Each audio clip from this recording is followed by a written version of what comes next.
Welcome to the Super Gamer Podcast. Welcome to the new Super Gamer Podcast, episode 116. Our guest this week is a PhD in English literature and co-owner and chief creative officer of Atlas Games, the writer of Playing with Power, The Authorial Consequences of Role-Playing Games, as well as pieces in Gaming as Culture, essays on reality, identity, and experience in fantasy games, Kobold Guide to Board Game Design, creator of Ren Fair card game, and OGL D&D adventure called The Tide of Years. We have Michelle Nephew. Thank you for being here. Oh, it's good to be here. And my gosh, what an intro. Like my whole life all wrapped up in like 30 seconds.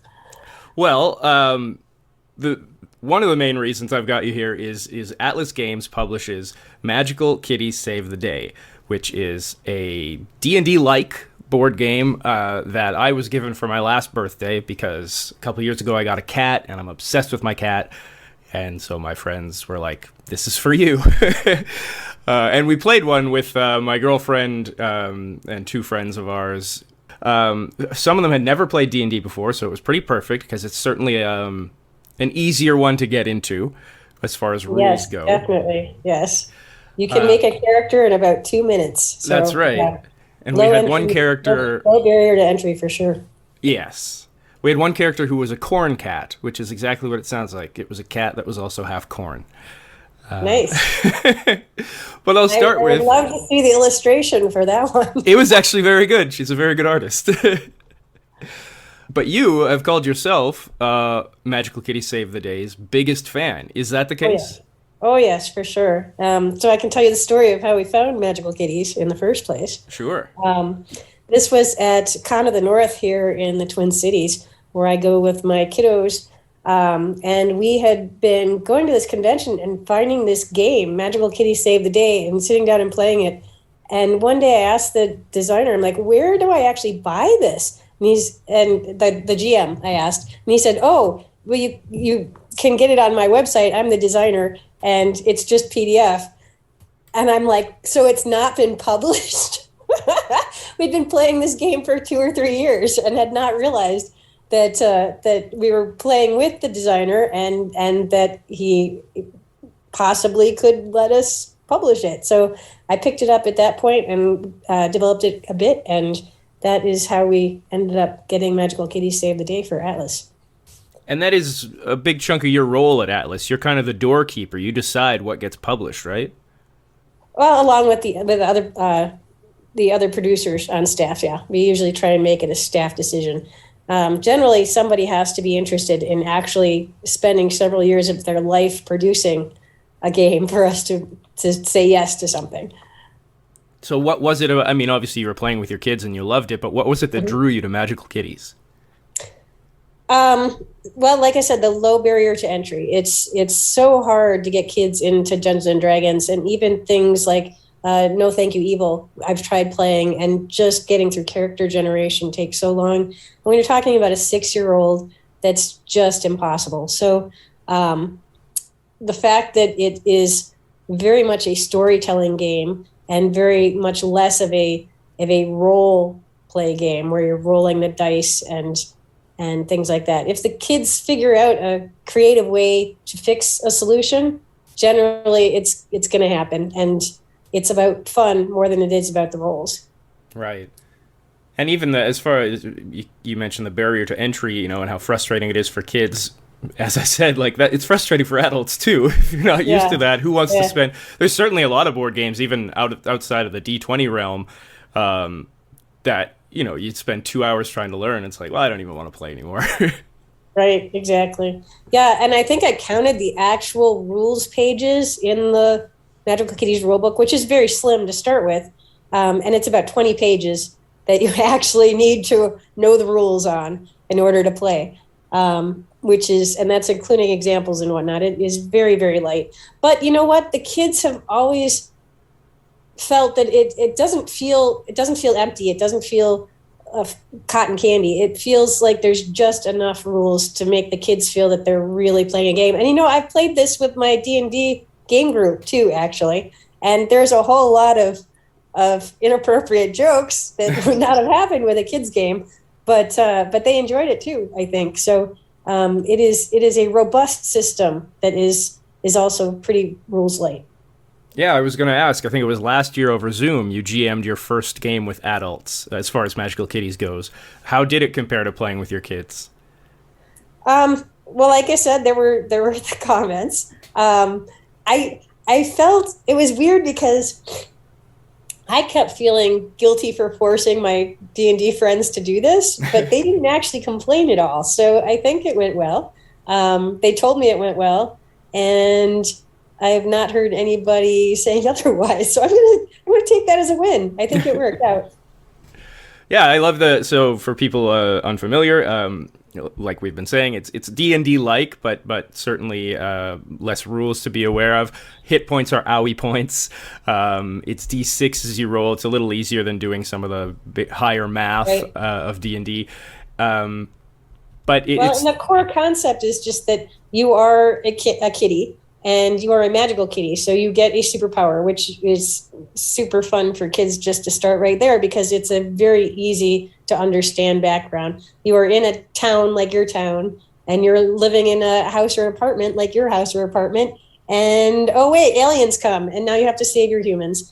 Because the humans are pretty clueless about everything going on around them that's magical or sci-fi or whatever. There are witches running around stealing children, and there are aliens, and there are extra dimensional raccoons who are building mecha robots that come down the street. And somehow the humans just never notice this and rationalize it. And it's up to the kitties to save their humans, because you have one human who is your special human. They think that they own you, but of course it's the other way around. And so that's basically the maiden in distress is your human, and you get to go and save them from whatever peril is happening that week. And just as important as the superpower, you have not a defect. What am I thinking of? Oh, the flaws. The flaw, thank you. Which is so great for getting the story going. If people are, and you even get rewarded with a kitty treat that lets you kind of adjust the story if you use your flaw in a cool way. Yes, and those are excellent, because those are all role playing carrots, basically. You can let something bad to happen according to your flaw in order to get the kitty treats that let you re-roll dice and things like that. And the talents let you have extra bonuses for your rolls, but you have to role play them. You have to actually say, for example, if your flaw was lazy, you have to say, well, I'm just not going to have an action this turn because I fell asleep in the corner. And so it's interesting. It lets the kids do the role playing to get mechanical advantages in the system as well. Right. And you had your kids play through basically different fairy tales, and I did the same with my group. We did Hansel and Gretel and Baba Yaga kind of mixed together. There you go. Those are good ones. Our first one was Sleeping Beauty, and that was a great one because your human is Aurora, the princess, and you are at her party wherein the witch comes in and says, you've insulted me, and now I'm going to put you all under a spell, and everybody drops to the floor. They're all asleep. And how are you going to save your humans and all of her family and friends who are now going to be asleep for 100 years unless you go figure out how to fix it? So my kids end up going and finding the witch and asking her what her deal was and convincing her to be friends with them and to let all the humans go. So it was interesting because it was not a combat scenario. It was a negotiation scenario, and they did a great job at it. That is interesting that kids would lean that way, because certainly my group, again, mostly from a D&D background, they're far more violent and tend to lean that way right away. Yeah. Well, I mean, part of it was that it was a fairy tale, and there's not a whole lot of, hitting people with axes. Right. in your typical story about a princess. I guess more modern ones, interpretations there are, but I think that they were set up to be looking for the storytelling aspects of it because it was not a dungeon crawl. It was a story to start with, not a labyrinth of fight after fight. Over time, did you find, are kids getting into, your kids, I guess, Were they starting to like try to min-max, or were they really more into the story aspect of it? Oh, my nephew, good gosh, he's a teenager. And he's trying to convince me that he should be able to take 2 magic powers at half strength in order to make his own custom one. Only they're not half strength. He's just really taking 2. And yes, oh my gosh, yeah. Jake, that's you. If you're listening to this, don't think I don't know what you're doing. The first time you GM'd any D20 game, you were in your late 20s. Yes. Your kids, though, starting as early as age 5. Yeah. Was that daunting to them? Were they just super pumped to do it? I think it was daunting to my little guy's sisters who had to play with him while he was GMing, because that was the one where he took us on a trip to Dino Land through a portal, and we kept wanting to talk to the dinosaurs and make friends and things, but the dinos wouldn't let us. They kept just attacking, and the dinos won every time. And there was no way we could win against these dinos. And we couldn't find a way home, and there was nothing to do except just be defeated by dinosaur after dinosaur after dinosaur.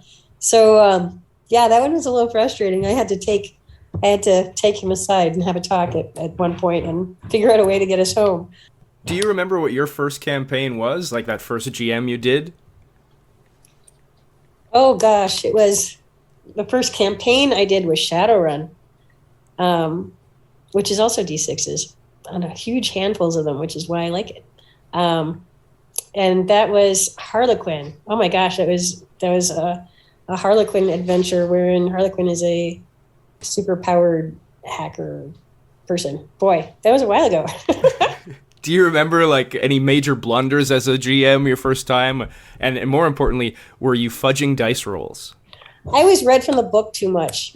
I really, as a new GM, I really leaned on that, and it was probably to my detriment because it was a very rules-heavy system, and I felt like deviating from the plot at all would leave me in a limbo where I didn't know what I should do with the rules at all, and so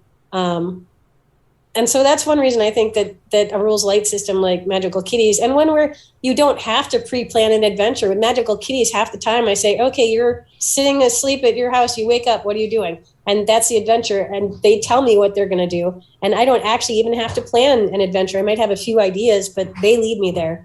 But when I first was GMing myself, it was always read the text in the book, read the description in the next paragraph, paraphrase it to my people, roll the rolls they tell you to roll in the book. And it felt very not inspired. And the thing about Magical Kitties is that it is always inspired. And it's inspired by the creative powerhouse that is a kid. And I do love, as you say, the rules light. It certainly lends itself if you want to do house rules, no problem. And the instructions have so many prompts. Just quick, like, hey, throw them over here, and then you can just go. You know, Baba Yaga, I'm pretty sure I got from there. Yeah, exactly. There are so many story prompts in there, and that's the reason. There is an adventure in each of those hometown books, which are setting books, basically. But there are also hundreds of story ideas scattered throughout each book because of the way that I play and the way that Matthew, the designer, Matthew Hansen, plays, and Justin Alexander, how he plays with his kid too. It is very free form a lot of the time. So you had an expansion started on Kickstarter last year, Magical Kitties Level Up, and you had a $10,000 goal, and you raised $157,000. Yeah, because Magical Kitties is excellent. Yeah, and everyone seems to agree. And it's not even the first time Atlas Games has crushed a goal like that. Right. Is it daunting at all to be like, oh, now we need to think up all these stretch goals and, use this money? Well, here's a hint. Usually we've got the stretch goals done before we launch the campaign on Kickstarter. We don't do any stretch goals that we don't expect we're going to need to do. So that's one of the big hurdles of Kickstarters for a lot of people, I think, is getting all pumped up on adrenaline during the campaign and adding more stretch goals. And you can bankrupt yourself doing that. So we definitely plan these things out way ahead of time to make sure that we're not going to end up sucked into the pit of bankruptcy because of how much success we actually end up having on something. I believe the first game that Atlas kickstarted was Feng Shui, the Mm-hmm. second edition. Right. And since then, obviously you've done a lot of Kickstarter. How has it changed the way that Atlas Games operates? The last 2 years has changed quite a bit. It used to be that our main income was from going through distribution into the hobby game stores, and also through online sales through things like our website and Amazon and Walmart online and things like that.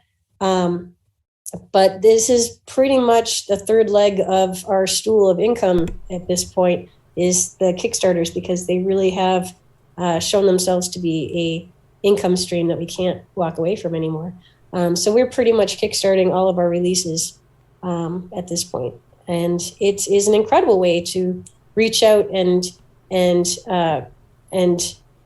activate that community of gamers and be able to do the things that we wouldn't be able to do before. We can't do deluxe editions and sell them into distribution when we're giving a 60% discount on them, but we can do those things when we're selling them direct to our customers, because we end up with a higher profit, and that profit margin is what lets us do all the cool gold foil and the special minis and whatever else. And so it is a very different mode of business than we've been able to pursue before Kickstarter had really taken off. Did you end up applying to be on the Kickstarter Community Advisory Council? I did, actually. Yeah, I've not heard back from them. But if you want to go recommend me, Well, you had said that you said, OMG, they need some perspective from our industry. What is it? Why? Let's just say the back end of Kickstarter could use some work. It's not things that fans always see, but it's very difficult to navigate their back end system. And just, the fundamental rule that you have to have a backer kit. I mean, that is implying that there are large gaps in their service. And I think those are things that Kickstarter really could and should step up and improve. Ren Fair. Sorry to keep jumping around. Ren Fair seems like a game that, now that I'm introduced to Atlas Games through Magical Kitties, I have to get Ren Fair, because it is essentially a dress-up game, which when I play, I love the Souls series, Dark Souls and all that, mostly because I want to collect all the armor so that I can just play dress-up. Yeah. So when I saw Ren Fair and what you do, which is you're at a Ren Fair, but you don't have the right costumes, and you have to get money to buy costume and mix and match and all that, right up my alley. And the key is that they're transparent cards. So you have your base character who's dressed up in just shorts and a t-shirt, and then the cards that you're getting have the costume on transparencies, basically. And so you're overlaying 5 or 6 costumes onto your character, and they're actually dressed up in the outfit, whether it's a clown or a pirate or a whatever it is, fairy. Yeah. Cool. And a lot of that was inspired by Gloom, in fact, because of the transparent cards. We published several expansions and whatnot for Gloom, and I was thinking, what else can we do with transparent cards? Because at that point, they had not been used very much at all in the hobby games industry, at least. And so that's where that came from, actually, is that core central idea. Your dissertation, you're a PhD in English Lit. Your dissertation was Playing with Power, the Authorial Consequences of Role-Playing Games. Yeah. Did you know, going through school, were you like, I'm getting into the games industry, or I'm going to write role-playing game source books or any of that? I did not. I figured I'd be a librarian. What with the PhD in English? I mean, what else are you going to do with a PhD in English? But I actually married my way into the industry. I met my husband, John Nephew, who had started Atlas Games while he was in college. And so I was in the last year of my PhD coursework when we met, and I started out working in the warehouse, packing boxes, and worked my way up, basically. I think it was a pretty good deal for both of us. 22 years now. So yeah, it's worked out well. John has Atlas Games has an interesting origin story. John working for Lion Rampant, bought a photocopier to work for them, and then the company moved, but John stayed put. But they needed the photocopier, so it was a trade for the rights to publish Ars Magica products. Yeah, and when you say working for, it was really a bunch of college buddies, right? Oh, okay. Working for was not so much as hanging out with friends, doing the things they love. So it was an interesting environment back then. Cool. And there's all kinds of them. I mean, those are people like Jonathan Tweet and Nicole Lindrush from Green and Ronin, and it's amazing where all those folks have ended up at this point. Mark Reinhagen, obviously, yeah. Do you have a favorite D20 monster? The Tarrasque. Oh, okay. Because it's the biggest one, right? I'm a power gamer. You wouldn't know this from Magical Kitties, right? But I'm totally a power gamer. The Tarrasque, yes. What's more difficult, launching a game or coordinating a school lunch program? My God, where did you look up all this stuff? Coordinating a school lunch program when you do it totally from scratch and build it from the ground up is pretty tough, actually. I would say they're probably about equal for the amount of time and effort you put into it, which does not say, but actually games are more profitable, which is saying a lot because they're not that profitable to start with. But a school lunch program is really not profitable. I think all this says is really what I should do is go find something that makes me some money in my life. But on the other hand, I get more joy out of doing games and school lunch programs, to be honest. So your Word Woods series seems pretty clearly inspired. Like it looks like you wrote that for your kids and then published it. Am I right?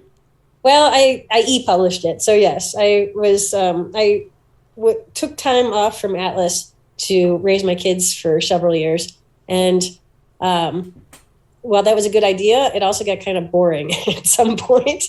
And so when they were actually in school, I had some extra time. And so I started writing this series of books, which is about three little kids, Sophie, Emma, and Jack, who are my kids, and their adventures out at their cabin in the woods, which we have cabin in the woods. But in this book, the woods are magical, and there are fairies and witches and all kinds of adventures that happen. There's a sea monster in the lake and whatnot. So yeah. And so I ended up, because it's not really a game, it's not an Atlas Games product, but I ended up e-publishing it, and you can find it online, just on Amazon.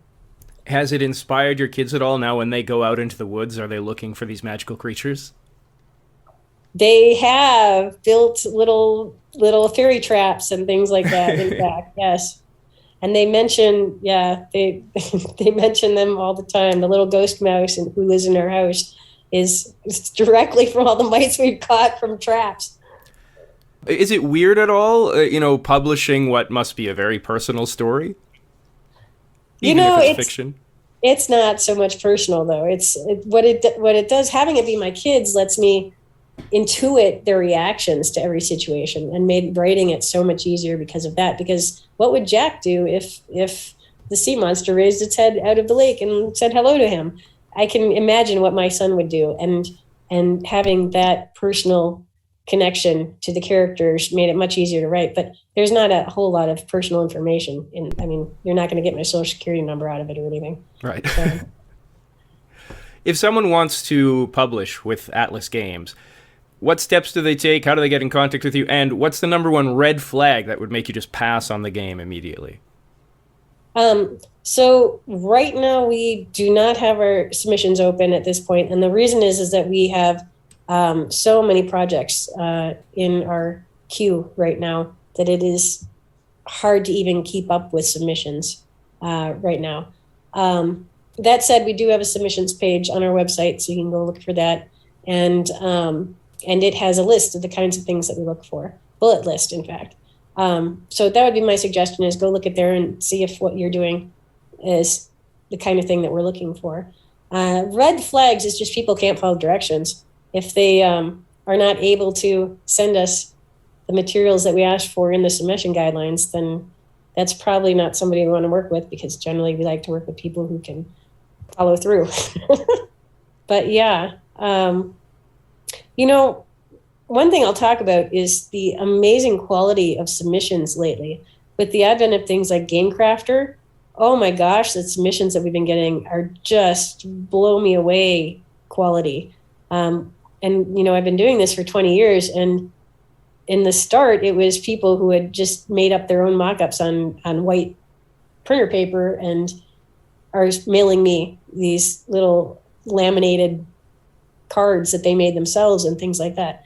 And these days, those I have to ask. Every time I get one of these amazing prototypes, I have to ask, has this been published before? Have you kickstarted this? And most of the time it's no, I just paid $30 to have it printed on Game Crafter. It has really been a game changer, literally. I did want to ask, I forgot to mention this earlier, Atlas years ago pivoted away from making open game license D20 stuff because the market was oversaturated, interest was waning, I guess the boom was over. But I guess are we back in a boom? What made you go, yes, Magical Kitties, and we can do this again? So Magical Kitties is not open game license. It's not Dungeons & Dragons. True, sorry. The exemplar for that one would be Plangea, which is our new setting that is a Stone Age Dungeons & Dragons and is open game license. And so moving from Penumbra back in the 3rd edition days to now Plangea here, the first difference in our approach there is that we are building on a setting rather than in the past with Penumbra, it was a sandbox approach. It was, here are all of these books, and there are dozens and dozens and dozens of them. It was a huge line of things to insert into your own campaign. There's En route, which is teeny little mini scenarios that you can stick in on the way to somewhere else. And there was 7 cities, which is here's 7 different cities with maps that you can stick into your own campaign. And the bestiary, Penumbra Bestiary, which is all the different monsters, but there was no core setting behind it except for just core D&D. And what we found was that we weren't getting a sense of community the way that other publishers who had invested in large campaign settings had created with their fan base. And so with Plangea, we're rectifying that basically. We're going back to the idea of community building behind a setting, and I'm really excited to see where that goes because there's a huge community behind Plangea, and it makes all the difference, I think. You mentioned you have a lot of stuff on the go. Can you tell us what's next for Atlas Games? What should people be looking out for? We have a Kickstarter coming up in July for Weird Little Elf, and we haven't put out a lot of info about this. There is a sign up on the front page of our website, but it is a tiny little holiday game that is kind of off the wall weird stuff, and it is a fantastic stocking stuffer, and we're planning to have it out for Christmas, believe it or not. So that's the one to look forward to as far as coming out next. Also, we just got back in stock our Dice Miner game, which is going gangbusters, and it is a super fun game for power gamers like me who like huge handfuls of dice, where you roll these dice onto an actual 3D mountain and then do dice drafting basically off of that mountain. All right. Well, if people want to check out Atlas Games, atlas-games.com, or you can check out Michelle Nephew at books.michellenephew.com. Michelle Nephew, thank you for being here. Thank you very much, Mark. Have a great day.